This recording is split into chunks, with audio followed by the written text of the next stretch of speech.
भ्रष्टाचार बोफोर्स एक मुद्दा है और उस मुद्दे से बनी हुई लहर। तीसरा 2014 एक व्यक्ति है मोदी, उसकी बनाई हुई लहर। चौथा राष्ट्रवाद, राष्ट्रीय सुरक्षा। अगर कोई विषय, अगर कोई घटना, अगर कोई विचार समाज के इमेजिनेशन को कैप्चर कर ले तो समाज में ये ताकत है, वो जातियों से ऊपर उठकर वोट करता रहा है। आगे करेगा कोई वोट, इसी बिहार में वोट करता रहा है। लेकिन बिहार में जो लोग राजनीति समझते बूझते हैं वो मानेंगे नहीं। हमको कहेगा आप तो लोकसभा का ना उदाहरण दिए हैं, विधानसभा में ऐसे नहीं होता। तो विधानसभा का उदाहरण सुन लीजिए। 2010 में नीतीश कुमार और भाजपा एक साथ एनडीए मिलकर चुनाव लड़ा। सामने से लालू जी, कांग्रेस और रामविलास पासवान जी का गठबंधन था। तब मोदी जी की ताकत नहीं थी, तब भाजपा इतना देश में, बिहार में मजबूत नहीं था। इसके बावजूद एनडीए को 206 सीट मिला था 2010 में। सामने से लालू जी, रामविलास पासवान और कांग्रेस तीनों की ताकत, और नीतीश कुमार भाजपा 206 सीट जीत कर आए। वही कॉम्बिनेशन फिर 2020 में चुनाव हुआ। इस बार एनडीए में नीतीश कुमार के साथ साथ भाजपा में मोदी जी भी हैं, अमित शाह भी हैं, संघ भी है, बड़ा उनका ताकत भी है। और सामने से लालू जी नहीं, तेजस्वी यादव। कांग्रेस की भी ताकत 2009 के मुकाबले कम हो गई और रामविलास पासवान जी भी उस गठबंधन में नहीं थे। फिर भी उस एनडीए को 125 सीट आने में दम निकल गया। क्या हुआ? एनडीए के समीकरण वाला सब जात छोड़कर चला गया बिहार। मेरे भाई 2010 में इसलिए 206 सीट आया कि हर आदमी बिहार में ये मानता है कि पहले 5 वर्ष में, पहले टर्म में नीतीश कुमार की सरकार ने काम कुछ करके दिखाया था। तो काम का प्रभाव भी था और जातियों का समीकरण भी था, तो 206 सीट जीते। लेकिन जब काम का प्रभाव खत्म हो गया तो सारा जातीय समीकरण धरा का धरा रह गया। 125 सीट भी उनको नहीं आया। आपको लग रहा है कि सब जाते पर वोट दे रहा है। ये ऐसा क्यों लगता है? ये ऐसा आपको इसलिए लगता है कि मैंने बहुत बीच के चुनावों का हवाला नहीं दिया। उन चुनाव में क्या हुआ? तो जब चुनाव लड़ने वाले लोग, दोनों लड़ने वाले एक ही जैसा दिख रहा है, कोई विषय नहीं है जिसको लोग कहता है लोकल मुद्दा पर चुनाव हुआ, तो समाज भी कहता है दोनों लड़ रहा है, एक जैसा दिख रहा है, तो क्या अपना जाते वाले को दे देते हैं। तो ये आप पर, हम पर ये जिम्मेवारी है। अगर आप बेहतर दिखेंगे, आप कोई बेहतर विचार, प्रयास, आचार व्यवहार से समाज का विश्वास जीतेंगे, तो समाज जातियों से ऊपर उठकर वोट करता रहा है और आगे भी करेगा। एक अंतिम बात समझ लीजिए, जिसको भी लगता है कि बिहार में कितना हम समझा ले मानेगा नहीं, तो जरा बताइए नीतीश कुमार के जाति के कितने लोग रहते हैं बिहार में? 2% से कम। तो कहता है ना भैया वो जाति का पिछड़ा का, अति पिछड़ा का बनाए हैं समीकरण। तो अगर नीतीश जी वो समीकरण बना सकते हैं तो आपको किसने रोका था? आप ही बना लेंगे। आपको किसने रोका था? और बिहार की बात छोड़िए, पूरे एक आंकड़ा दे रहे हैं, इसको ध्यान से सुन लीजिए। पूरे देश में जो लोग भी मुख्यमंत्री हैं किसी भी राज्य में, आप उसका नाम लिखिए, उसकी जाति लिखिए और उस राज्य में रहने वाले जातियों की संख्या देखिए। आपको पता चलेगा कि किसी भी राज्य में, पूरे देश के किसी भी राज्य में, उस राज्य में रहने वाली सबसे बड़ी जाति के लोग मुख्यमंत्री नहीं बनते हैं। ये संभव ही नहीं। कोई एक जाति जो बहुत प्रमुख है उसके लोग मुख्यमंत्री नहीं बनते, क्योंकि एक जाति का गोलबंदी कीजिएगा, बाकी सब आपके खिलाफ हो जाएगा। लालू जी के जाति का यहाँ कितना आदमी रहता है? 15%। लालू जी जब बिहार को जीते एक बार, लालू जी एक ही बार बिहार जीते हैं, तब वो यादवों के बल पर नहीं जीते थे।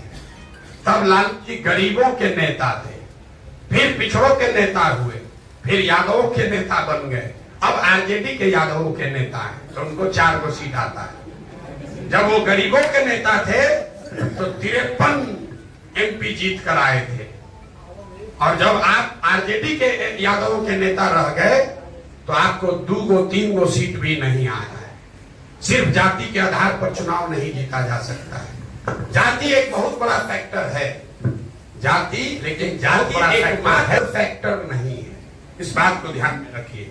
और अंतिम बात, मान लीजिए कि जाति है भी, आप ही की बात मान ले, तो भाई लोग कहता है कि भाई जाति जब तक नहीं खत्म होगा तब तक राजनीति में नहीं आएंगे।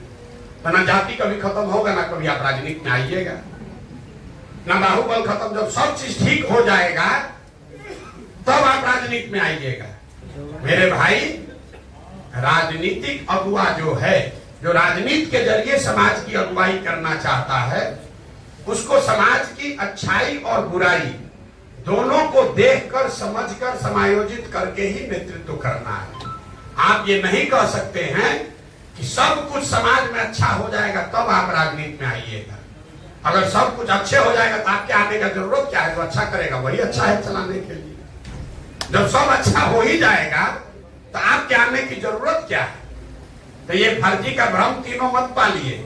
आप इसलिए नहीं राजनीति में हैं क्योंकि आपको लग रहा है डर, आपको रिस्क लेने की कैपेसिटी नहीं है, आपका मन कभी हुआ भी कि राजनीति में आए।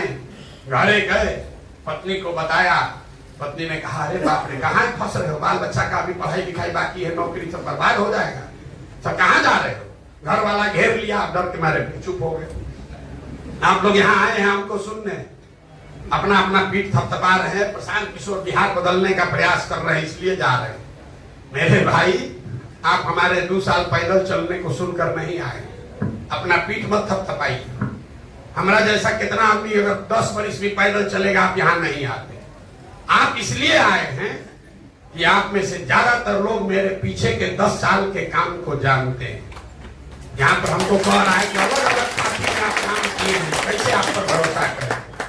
अगर वो अलग अलग पार्टी में काम करके झंडा नहीं गाड़े होते तो इसी भभुआ से बगल से निकलते हमको कुत्ता भी यहाँ नहीं पूछता।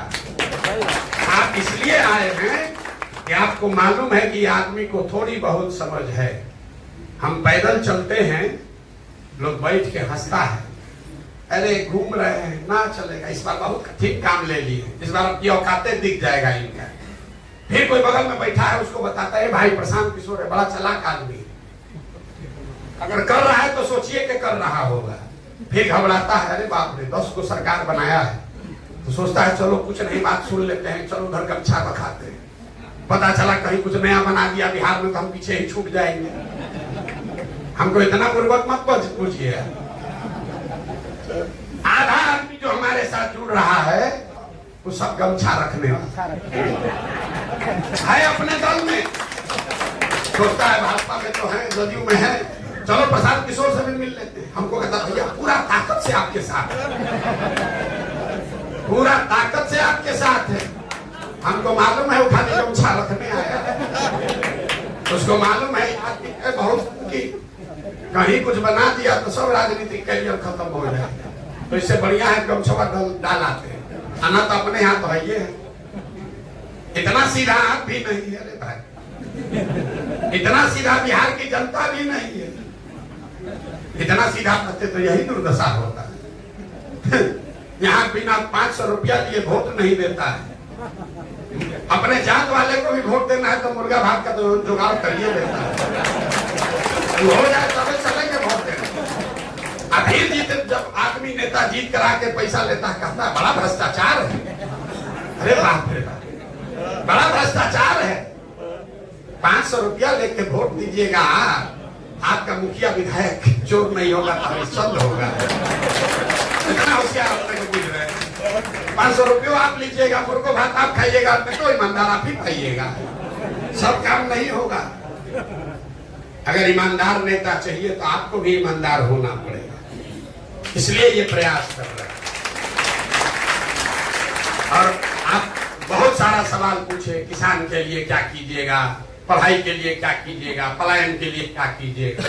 2-3 बात बताएंगे जो, क्योंकि जो करेंगे वो मार्च तक पूरा इसका विजन डॉक्यूमेंट जारी करेंगे। पिछले 2 साल से चिल्ला चिल्ला कर बोलते बोलते गला में हमारे गांठ पड़ गया है, सही में गांठ पड़ गया है। हमारा डॉक्टर लोग कह रहा है कि ऑपरेशन करना पड़ेगा, आवाज बदल गया, चिल्ला कर बोलते बोलते, लेकिन लोगों को समझ में नहीं आ रहा है।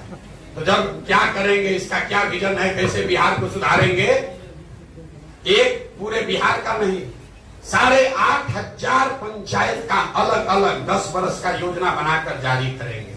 आप उसको देखिए, पढ़िए, समझिए कि आपके पंचायत के विकास के लिए जन स्वराज की क्या योजना है।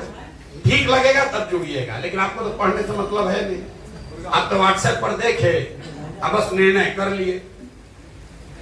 हम आपको 2-3 जो मुख्य मुद्दे हैं उस पर खाली बताते हैं